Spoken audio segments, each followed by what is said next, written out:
ઘરમાં ફાવે નહીં અને બહાર જવાય નહીં એનું નામ ઘડપણ. ભાવે એ ખવાય નહીં, ખાવા મળે એ ભાવે નહીં, પોતાના ઘરમાં જ પારકું લાગે એનું નામ ઘડપણ. આ બોલે એને કોઈ સાંભળે નહીં, બીજા બોલે એ આને સંભળાય નહીં. આ કોઈની પાસે બેસે તો ગમતું નથી, આની પાસે બેસવું કોઈને ગમતું નથી. બસ આનું નામ જ ઘડપણ સાહેબ, આનું નામ જ ઘડપણ. મેં એક શેર લખ્યો હતો કે અમુક સવાલના જવાબ જિંદગી નથી દેતી.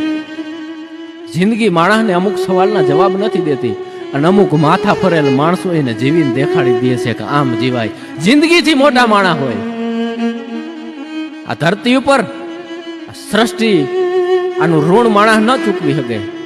પણ અમુક માણસ સાહેબ હજી હાલની તો કે આ કળિયુગમાં એવા જીવે છે કે જે જીવે છે ને એ આ સૃષ્ટિમાંથી ઋણ કરે છે, સૃષ્ટિ ઉપર ઉપકાર કરે છે, એનું વજૂદ